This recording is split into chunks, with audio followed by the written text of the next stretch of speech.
ৰাজনীতি নহয় কৰ্ম সংস্কৃতি। পথাৰো আমাৰ বজাৰো আমাৰ আদৰ্শেৰে খেতিত নামিল যুৱ বিধায়ক ৰূপম চন্দ্ৰ ৰায়। VIP সংস্কৃতি এৰি নিজেই চলালে ট্ৰেক্টৰ। পথাৰৰ আলিত বহি ৰোৱনী খেতিয়কৰে সৈতে ললে আম কঁঠালৰ জুতি। তৃপ্তিৰে খালে সাধাৰণ এসাঁজ ভাত।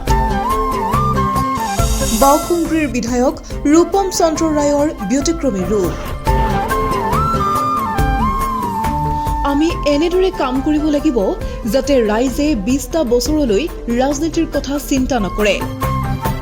আমি যদি ৰেষ্টুৰেণ্টলৈ যাবলৈ সময় উলিয়াও তেনেহলে পথাৰলৈ যাবলৈও সময় উলিয়াব লাগিব। মুখ্যমন্ত্ৰী আৰু BTC চিফ হাগ্ৰামা মহিলাৰীৰ গুৰুত্বপূৰ্ণ আহ্বানক সৰুগত কৰি এবাৰ কৃষি কৰ্মত ব্ৰতী হ'ল বাওকুংগ্ৰীৰ যুৱ বিধায়ক ৰূপম চন্দ্ৰ ৰায়।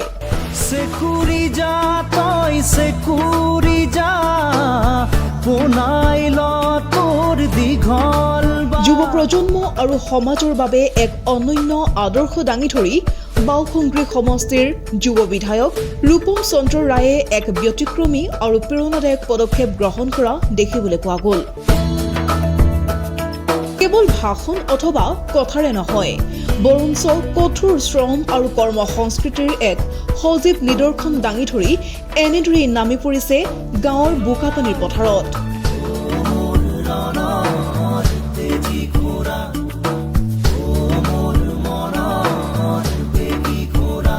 হাতত কঠীয়া লৈ ৰোৱনীৰ সৈতে এয়া পথাৰত নামি পৰিছে ৰূপম চন্দ্ৰ ৰায়। কেৱল এয়াই নহয়, এনেদৰেই নিজেও চলাইছে ট্ৰেক্টৰ। নিজে ট্ৰেক্টৰ চলাই স্থানীয় কৃষকসকলক উৎসাহিত কৰাৰ লগতে আধুনিক কৃষি পদ্ধতিৰ প্ৰতি যুৱ প্ৰজন্মক আকৰ্ষিত কৰাৰ কৰিলে প্ৰয়াস। দিনটোৰ পৰিশ্ৰমৰ অন্তত পথাৰৰ আলিতে বহি ৰোৱনী আৰু খেতিয়কসকলৰে সৈতে মিলি কল কঁঠালৰ জুতি ললে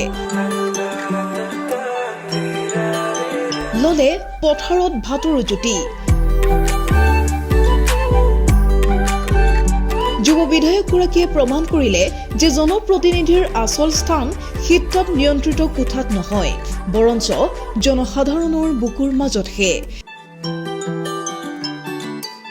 এই প্ৰশংসনীয় কাৰ্যই সঁচাকৈয়ে প্ৰমাণ কৰিছে যে যুৱ নেতৃত্বই আঁত ধৰিলে অসমৰ কৃষি পথাৰ আকৌ এবাৰ সোণোৱালী শস্যৰে জিলিকি উঠিব।